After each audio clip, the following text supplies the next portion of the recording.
a 7,000 kilometer race or a 3,000 kilometer day. It's because it's something that I love to do, right? So I think it's important kind of not living inside a box and really trying the things that make you feel the most uncomfortable, because you never know where it's going to lead you, right? And then I think that's kind of my motto too, is exploring and trying new things, right? Because when I was younger, I never knew I was going to, be a pro cyclist. And when I was a pro cyclist, I never knew I'd, be an ultra endurance racer, right?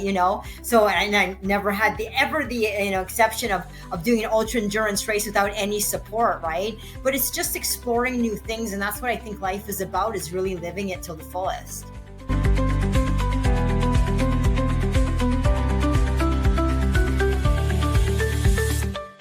Hello and welcome to Tuesdays with Morrisey, where we share insights from great thinkers. Today we're excited to be joined by Leah Goldstein, a newly inducted member of the International Jewish Sports Hall of Fame, following a long and storied career as a professional cyclist, Olympic qualifier, kickboxing world champion, undercover Israeli police officer, and the author of the memoir No Limits. Leah, thanks for coming on the show. Oh, thanks so much for having me. I'm really excited to have a conversation about drive, because it seems to be a topic that you're a real expert at. But I'm curious, when you get introduced on this show and like in other events, and you're reminded of all the areas that you've excelled and these arenas that have so much intensity, where does your mind go? I mean, to me, it's just the norm, right? For me to do these things, it's what keeps me alive, and what life is about is to do the things that you love. And for me, it's like I said, it's the feeling that you get when you do these things. Like people say, "Oh, why are you doing a 7,000 kilometer race or a 3,000 kilometer day?" It's because it's something that I love to do, right? So I think it's important kind of not living inside a box and really trying the things that make you feel the most uncomfortable, because you never know where it's going to lead you, right? And then I think that's kind of my motto too, is exploring and trying new things, right? Because when I was younger, I never knew I was going to, be a pro cyclist. And when I was a pro cyclist, I never knew I'd, be an ultra endurance racer, right? So, and I never had the exception of doing an ultra endurance race without any support, right? But it's just exploring new things. And that's what I think life is about, is really living it till the fullest. Was that when I hear you saying that, I hear the phrase falling in love with the process come to mind. Like, we live in a society that can be so outcome oriented. Could you talk a little bit about your journey to falling in love with the process? Because it seems to be something that a lot of people need to learn over time. Well, I think too, when we talk about a race or anything you choose to do, you think about the end game of where it leads you, right? Like when I'm going into a race. But for me, what's the excitement and the drive is the lead up getting there, right? Is seeing the progression and going through the hard times and replicating what you're going to get through, right? So I think it's the journey that's more important. And what people can really relate to than the actual outcome, right? Because I think it's more exciting for me is when I build myself up to it, to then when I'm actually at that finish line, right? So I think that's important, is the process, because it's just like a roller coaster ride, right? You have these good days and you have these really bad days, right? Because when, you look at people who are really successful, you don't hear about their backstory, right? Mm-hmm. And people can't relate. You only hear about the great things that they've done. The real life is where they're coming from. And I think that kind of replicates to my own experiences too, of what did it take for me to get there? Yeah. You tell the story about being the first woman in your undercover police battalion.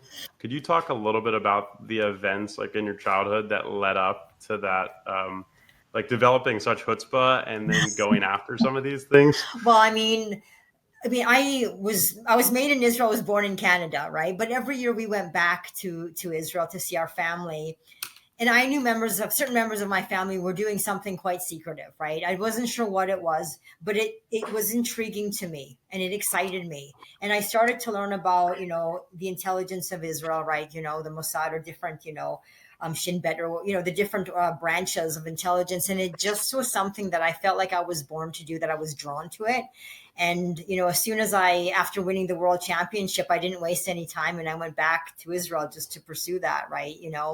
Because something that I felt a connection to, right? And that's kind of where my life started from, was really getting into Israel, and going into territory that I had no idea. Like, living in Canada, you have no idea what's happening in the Middle East, or really what you're getting into, or doing anything with the IDF, right? Because we live this cozy, comfortable life in North America, and then you go into something that you're so it's just so foreign to you. So that was kind of an eye opener to me, and it's really what really developed me as a strong individual. So you did that after winning the World Kickboxing Championship? Correct. Yes, I And actually like, I joined the IDF after I won the World Championships. Yeah, yeah. cool. Like, why not like do it again? Like, why not like just win the next year or like keep kickboxing? No, because you know what, the kickboxing wasn't something that was planned. I never dreamed of being Bruce Lee or this world kickboxing champion. I was bullied as a kid, right? So I saw Bruce Lee on TV, and I go, damn, I got to just learn that kung fu stuff, and I can fight off 8 people. So my mom enrolled me. We couldn't find a kung fu studio. We found a taekwondo studio. I loved the sport. I was a black belt, 12 years old, junior national champion. And then I was discovered by a coach saying, you have really good boxing skills. You should try kickboxing. And that's kind of how that all transpired. But in the back of my head, since I was 7 years old, I knew I was going to go back to the Middle East, and I was going to join the IDF and just see what happened from there. Yeah. I want to go forward to go back. Yeah. In 2011, you won the women's division of the Race Across America, also known as RAM. Correct. And then in 2021, you won the overall race, Yes. which is 3,000 miles, and you did it in 11 days. Yes. Like, for listeners that aren't familiar with this race, it's not something like the Tour de France where there are No. like set stages or rests. Could No. you talk a little bit about these races? Yeah, I mean, Race Across America is a beast of its own. I mean, it's like a 3,000 mile, 5,000 kilometer nonstop race from Oceanside, California, right across to Annapolis, Maryland, and you've only got 12 days to do it. That's it. So it's not a matter of if, but when you're going to experience, like, back, neck, knee, constipation, diarrhea, swelling. Mother Nature will throw everything at you, and then you have to deal with hallucinations, right? When you're riding from 35 to 50 hours nonstop. So you can imagine what your body is going through and what your brain is going through, right? So, yeah, you can't really compare it to, Tour de France, not to diss Tour de France, but there's very few people who can do Race Across America just because of the mental aspect of it. And so that's why the percentage of finishers, on their first go doing Race Across America, I think is like 12%. I mean, a lot of people can finish it in 2 weeks or 3 weeks or whatever. Sure. But when you're talking about 12 days, you're not piddle paddling. People think, oh, you're just tootling away. You're going pretty darn fast 24/7, Yeah. And is it like, I did my first endurance race, or really my first race of any distance about a year ago. It was a 50K running race. Yeah. After like decades of like telling myself I wasn't a runner, but Nope. is it like 100% pain cave the entire time when you're doing the RAM, or does like your body open up at all? Can you enjoy the nature? Oh my gosh, that's a tough one. You know what? It's purely a mental game. That's why in ultra endurance racing, men and women, the playing field is quite even. As you know, many women win ultra endurance running races. I mean, I've won, many ultra endurance cycling races, not just Race Across America, because it becomes mental, right? Everything is hurting. There's nothing that doesn't hurt you, and you don't want to be on the bike, but you have to be on the bike, because if you don't, game over, right? And that's why the training aspect is so important, right? But it is a pain cave, like, as you would say, for sure. And it's a matter of kind of navigating that, because sometimes you have to learn to be comfortable being uncomfortable. That's just the nature of the sport, right? And that's why mentally it's one of the hardest things you can do and put your body through. Yeah, a newer friend of mine was a pro cyclist also, and he was telling me, actually, another friend that was on a camping trip with us was telling me they were riding together. Yeah. And he thought he was really hurting, and the pro cyclist turned around and said, "Hey, what's up?" Like, he's like, "I'm just really really struggling out here." He's like, "Great, are you cramping?" And he's like, no. And he's like, all right, perfect. There's nothing wrong. Just pedal harder. Yeah, exactly. Like when you hear that, what comes to mind for I you? mean, like I said, it's nothing that's not you. You're dealing with saddle sores, muscle pain, neck pain, cramping in your hands. You're dealing with swelling. I mean, and Mother Nature. I mean, sometimes you're going to have a headwind of 30 miles, 50 kilometers for 36, 40 hours. Sometimes you're going to have a tailwind. You're going to have wind, rain, snow, hail. It's just a matter of how much you can handle, how much you can take, right? It's really what it is, right? Because like I said, there's nothing you're not going to experience sitting on that bike, but the idea and the trick is staying on that bike, and that's why your crew is really responsible to help you. Is to keep your butt on that bike, because every time you stop, even if you unclip for 30 seconds, that's time, and it's hard to make up for it, right? So you want to stay on the bike as much as you can. The only time you get off the bike is if you have to go to the bathroom or if you have to sleep. Everything else is on the bike. And how much do you sleep in a race like that? Well, with Race Across America, the idea was to go through the first night and as much as we can into the second night. So we ride about maybe 45 hours nonstop, and then I'll start my first sleep cycle. So it depends. I mean, it'll go from the most of 3 hours to 90 minutes, depending where I Mhm. am, kind of, in the race, how far my competitors are, how I'm doing, is that I have a bad ride that we can't afford to give me 3 hours. So it really depends, right? But that's what you're looking at, from 3 hours to 90 minutes. There's a guy named Dean Karnassus who is big. Have you ever heard of Dean? He's like big in the ultra marathon running community. Oh, I haven't. Yeah. Anyways, he said there's only two ways to run an ultra marathon. It's put your head down and grit through it, and I don't know the other way. Right. Yeah, exactly. Yeah. The thing though with cycling, which makes it really dangerous, for example, give you an example, like last year in Hoodoo 500, right? I was sick prior to the race. Like I had a cold and I couldn't sleep for 3 days. And it's only a 500, mile race. But the first night, because I was 3 days sleep deprived, I fell asleep on the bike and I weaved over to the other side of the road and I hit the barrier and I did a flip in the air. So that's where it becomes really dangerous with cycling, right? And thank God, if there was a Mhm. car coming the other way, I don't think we'd be sitting here today, right? So that's where cycling becomes a little bit more dangerous, is really, you can just like that out when you're that tired. So that's why it's really important for the crew to really navigate how you're riding, if you're hitting the curb or whatever, if you're weaving Mhm. too much. So that's where it becomes really scary. And that was a huge wake up call for me too, right? Is once my eyes start to close, all you need really is 8 minutes, 8 to 10 minutes. You get back on your bike and it feels like you slept for like 12 hours, so it's Yeah. worth that little break. The other one Dean said that I thought was pretty good, and I'm curious on your thoughts because like the 11-day trip with sleep deprivation is like pretty intense. Yeah, I think he said something like if you want to exercise, run a mile. If you want to change your life, run a marathon. If you want to talk to God, run an ultra. Yeah. Can you speak to like, are you having like when you're doing these races, like rich emotional, spiritual experiences? Okay, I don't know about spiritual, but you gotta. I mean, you just like 1 second you're happy, then you're mad about something that happened 20 years ago, and then you're happy Oh, again. You're totally yeah, bipolar, right? You know what I mean? And yeah. it's just anything can trigger you because you just don't know. And then when you're starting to hallucinate really bad, your crew has to kind of play along with it. You know what I mean?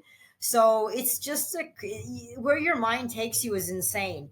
Now I've done many races, so I actually can control it and I can navigate it myself. But in the beginning, it's such a foreign experience. It's like you're high on mushrooms or something like that, right? You don't Mhm. know what to do, right? And it can really affect you.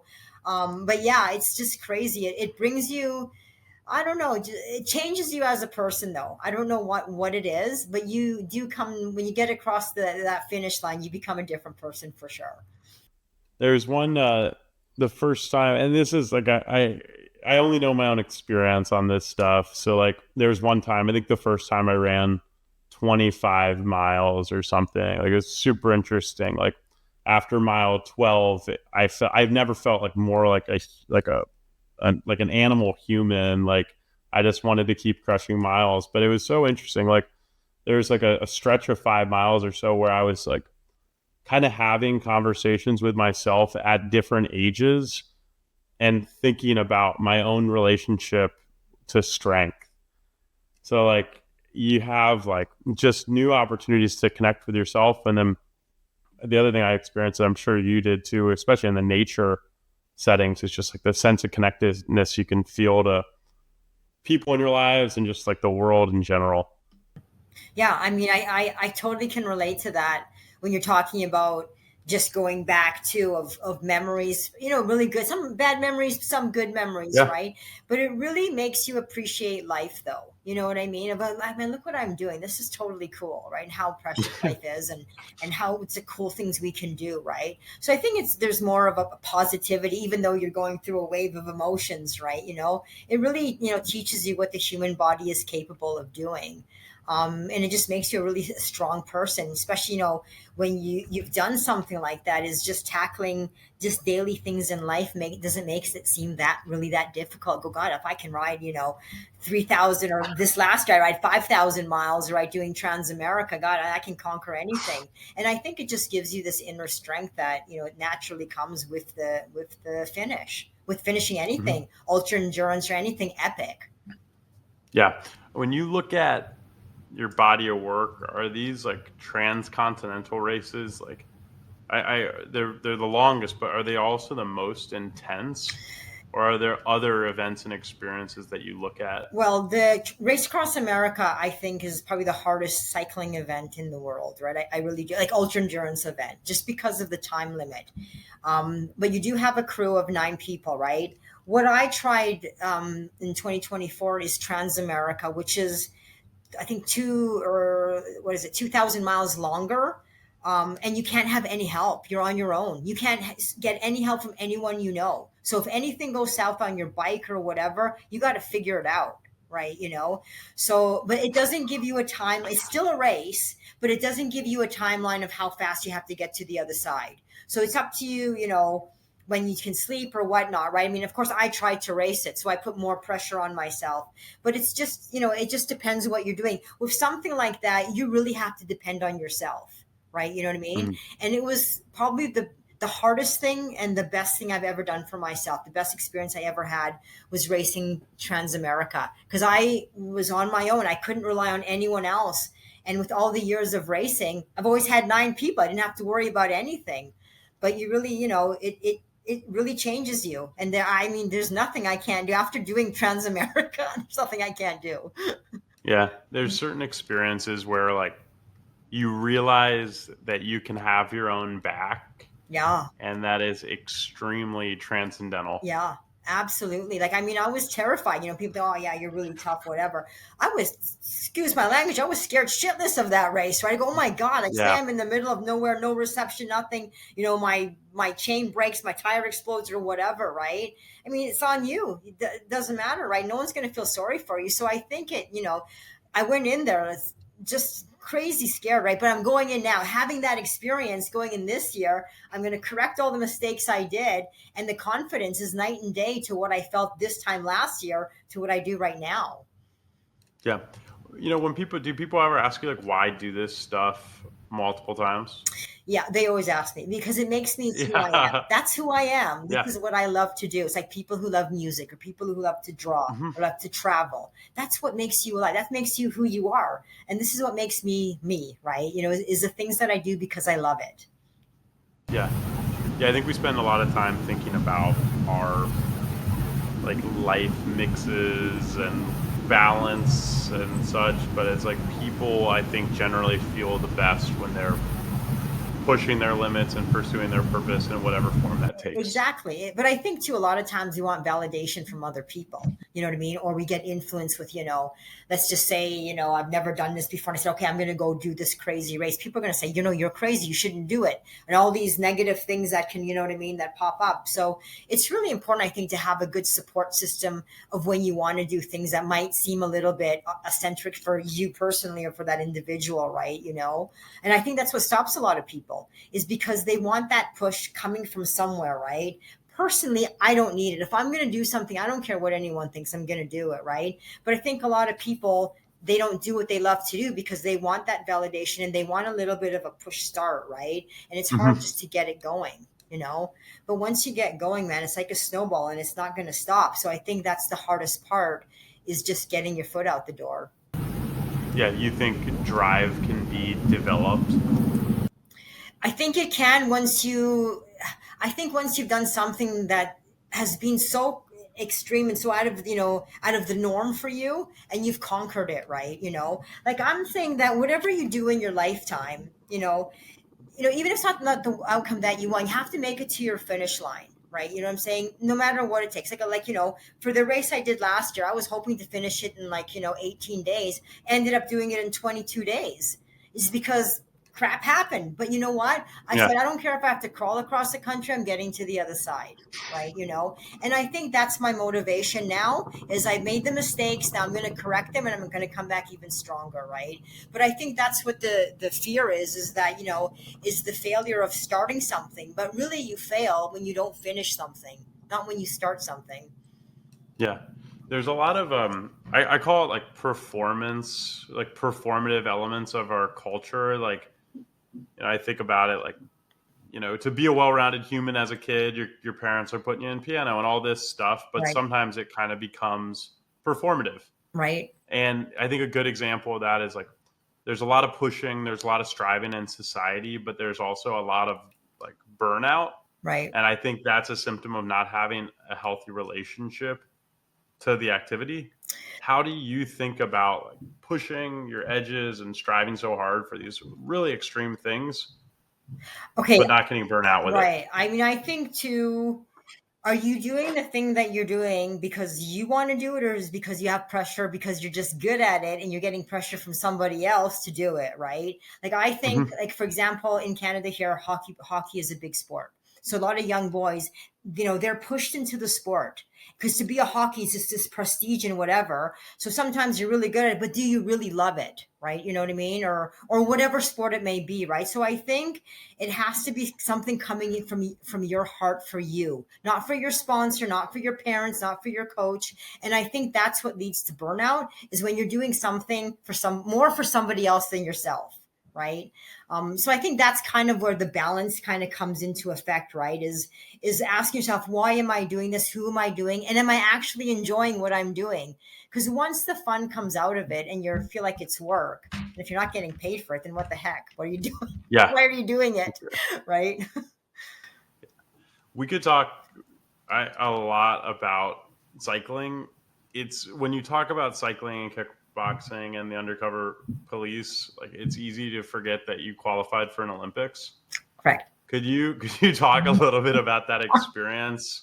Yeah, it was Because that was a big reset for you. yeah. Well, I mean, the funny thing is like as a pro racer, I'm not really a 1 day racer. I'm more of a stage racer. Stage racing means races that are over multiple days, like the Tour de France, right? The Olympics Mhm. is a 1 day race, right?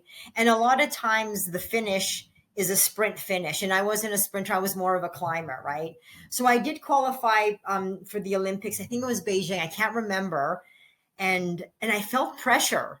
And I remember I was at the start of the race called Tour de Tuna. It was a race in Pennsylvania, and I was just joking to Nicole Friedman, who's another racer who's going to represent Israel. I said, God, I wish I just crashed in this race that I don't have to go into the Olympics, and Oh, because of the pressure, right? And what happened is I crashed. I ended up, getting a metal plate in my hand. It was raining. oh, I hit a pothole and I cracked my hand in half. And that was it. That was my chance at the Olympics, right? But I think it was, would I have done well, because it wasn't in my heart. I knew that it wasn't designed for me, it wasn't cut for me. And I know the Olympics is a lot of people's dreams, but it really wasn't my dream, although it was pressure, to make it to the Olympics, right? Because I knew it was just something that, it didn't I know it didn't light a fire in me like it would for a lot of other athletes, but I did try because I think of the pressure from the federation, is going to the Olympics, but it just wasn't in the cards for me. hmm. And was that like a pretty tough injury for you to recover from? Yeah, I mean, I still have, I don't know if you can see, I have still a metal plate here from it. I don't know if you can kind of see it moving. Yeah, a little bit, a little bit. That's how Yeah. the cameras are to tell, right? But I still have memories of be careful what you wish for. So really, But Yeah. it was I just, mean, can you yeah. do you is that a theme you think about a lot? Is like what is our internal state? What is our mindset? Like, because that's a really Yeah. Yeah. I clear mean, example that you had some, internal energy that ended up manifesting in the yeah. external I don't know. world. Maybe I purposely, subconsciously saw that pothole and just went right to it, right? Just to get myself out of it because the pressure was immense, right? I mean, to go to the Olympics, I didn't want to disappoint, right? For me, it was because really I wasn't really doing it for myself. I was doing it, to represent the country, and I didn't want to disappoint anybody, waste anybody's time, or embarrass anybody, embarrass myself. So I think the pressure was so good that I hate to say this, but it was almost a relief when I was told that that's it. Your season is over because you're going to be in a cast for like 2 months, right? Yeah. Yeah. So I think again, you have to be careful what you do and what you commit to, and make sure you're doing it for the right reasons. When I hear your stories, like the words that come to my mind are like drive, of course, fearless, although you said you were scared shitless in Yeah. certain races, and then relentless. Yeah. Are these the words you use for yourself, or how do you describe yourself? I think I'm resilient. I think, when I say I'm going to do something, I'm going to do it. I'll find a way to do it. I don't care what it takes. Right. So when I commit myself 110%, like I said, I don't care how long it's going to take. I'll find a way. And to me, that's my biggest drive, right. Is again, I was taught, that again, failure is only when you quit, never when you finish, even if you come in last. Right. So for me, that's really important, is just whatever And you start, you're going to finish it. is some of that from your parents? I'm gonna say a little bit, but they were always proud of me, whether I came in first or last. They was always, really supportive of, because they've always seen how hard I tried and how much I worked, and I didn't do anything kind of half-ass. You know what I mean? When I did something, I really committed to it and I worked hard for it and I took it seriously. So they were always proud. It just didn't matter. It was the thing that I made it to that start line and I made it to the finish line, and that's the main thing. And I came out in one piece. So that was the most important. So having a really strong support system, yeah, I did, and I'm super lucky that both my parents were always there for me. Can you talk a little bit about the power of simply showing up? Because something I've seen play out again and again, when we put ourselves in the situation, we can do things that we otherwise would never be able to do. Right. Example being sign up for a race, show up every day, and you can do something you never thought was possible. I mean, I think, fear is a good thing. I mean, we fear a lot of things. And like I said, the hardest thing is just getting to the start line or getting yourself out the door or whatnot, right?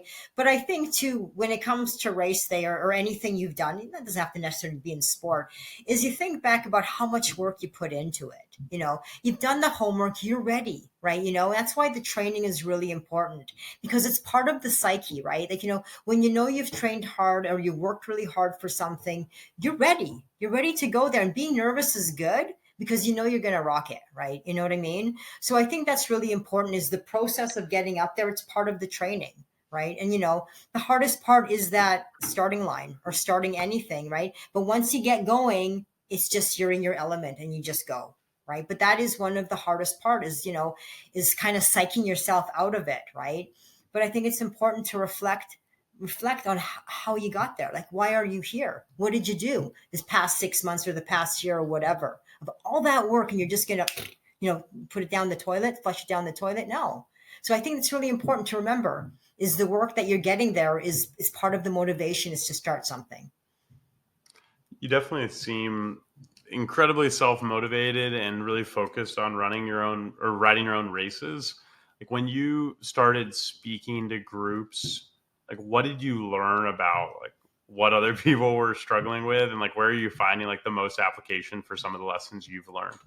Yeah. I mean, I think another thing too is when I started speaking, I didn't, there's no way in a million years I thought I was going to end up being a public speaker. Right? It's the one thing I thought that I would never do in a million years, because I never Yeah. felt comfortable in front of large groups or whatever. Right? So that was another thing, is even now I get more nervous, stepping on a stage, even for like 20 people, than I do racing in front of thousands of people. Right? I go, oh my God. Right?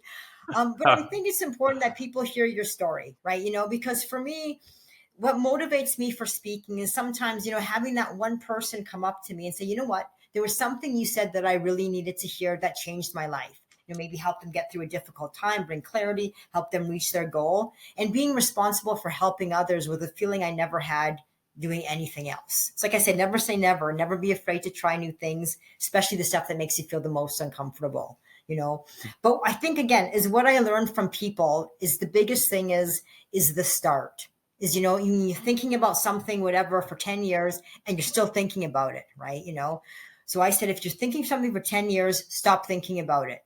Stop thinking and start doing. That's really important, right? And I think that's the biggest handicap with many people of trying new things. It's the fear of that, of just starting it. I saw a quote about greatness a couple weeks ago. It's from the NVIDIA CEO of all people. I was a little surprised to hear him say it, but he said, greatness is not intelligence. Greatness comes from character. Mm-hmm. And character isn't formed out of smart people. It's formed out of people that have suffered. Mm-hmm.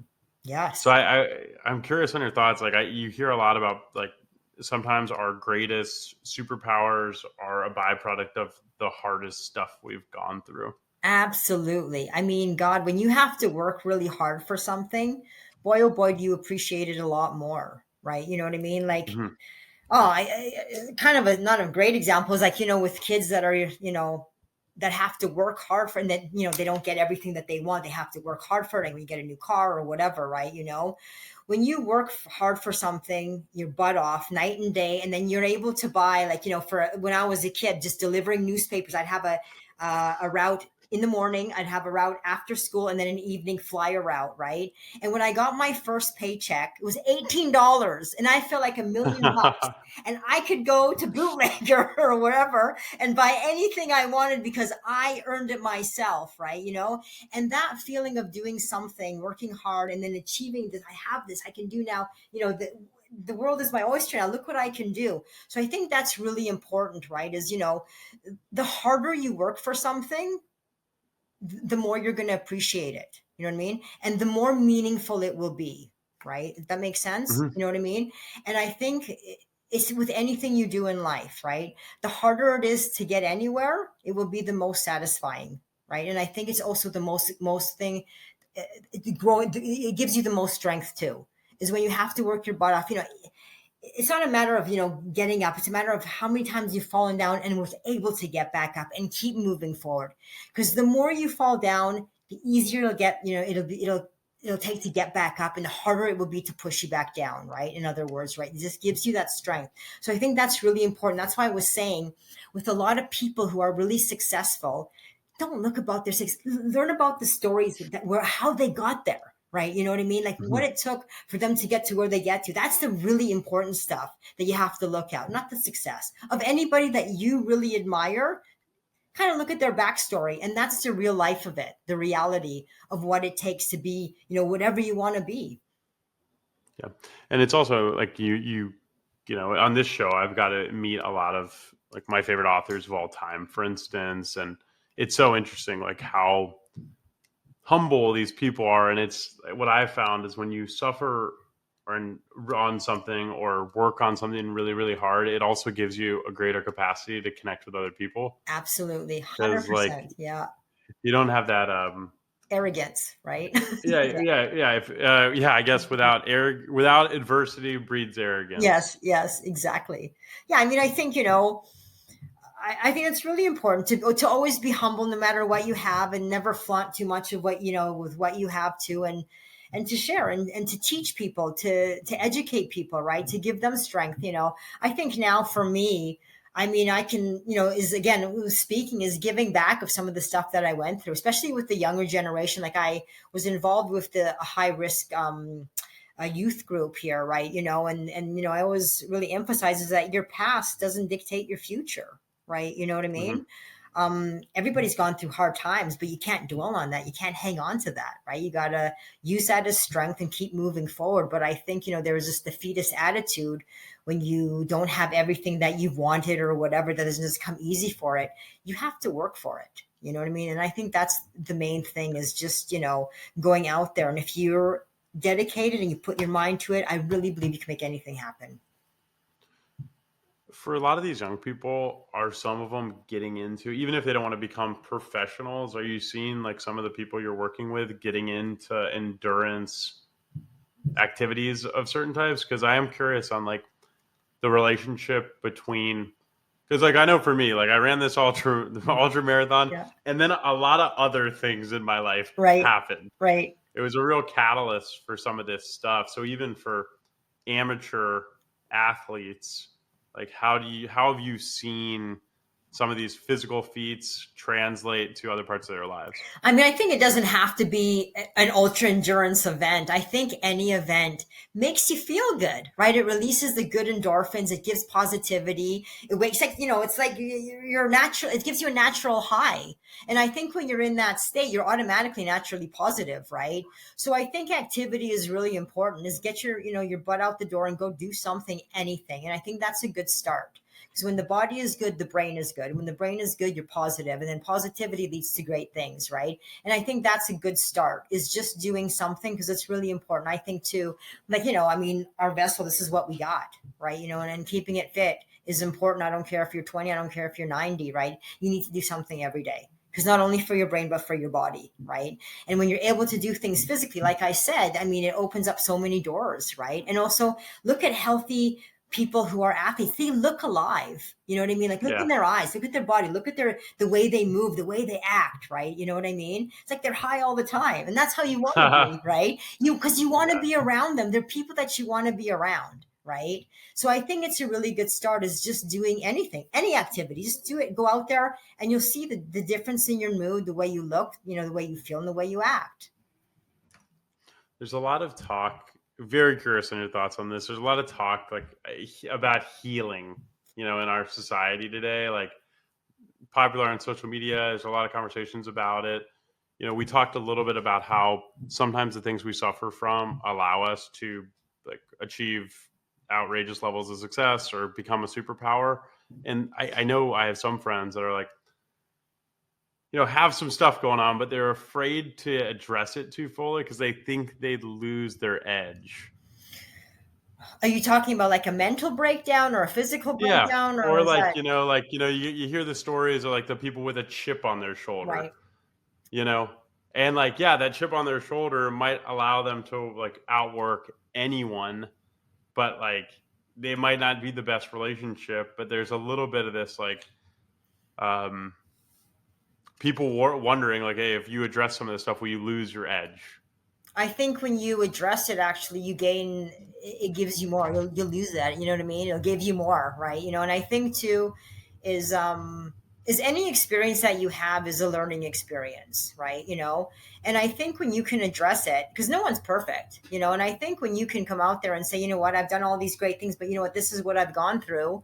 This is what's happened to me, either mentally or physically or whatever. And when you can address it, I mean, that just gives you such a boost, right? And much more admiration from people than if they're always think that you're perfect, because there's no perfect, right? And I think, spewing out the bad stuff is part of healing and part of strength as well, right? And helping others, going, yeah, shit, I went through that as well. Wow, how did you deal with that or whatever? So I think it's important, right, that is just be an open book and just tell people who you are, because we're people, and that's who we are. We're gonna have good times, bad experiences, good experiences, and just say it all out and don't hold anything in, because I think that's the hardest thing, is when you start to compartmentalize things, whatever, and I think that's damaging and it just brings you down, right? But I think when you say it, it makes you feel better. You can even say it on your own, for one, but just actually saying it will make you feel that much better. There's two things that stand out. My favorite definition of mental health is being able to have some sense of what's going on inside of you and being able to share that with at least one other person. Absolutely. Yeah. Yeah, The other for one, sure.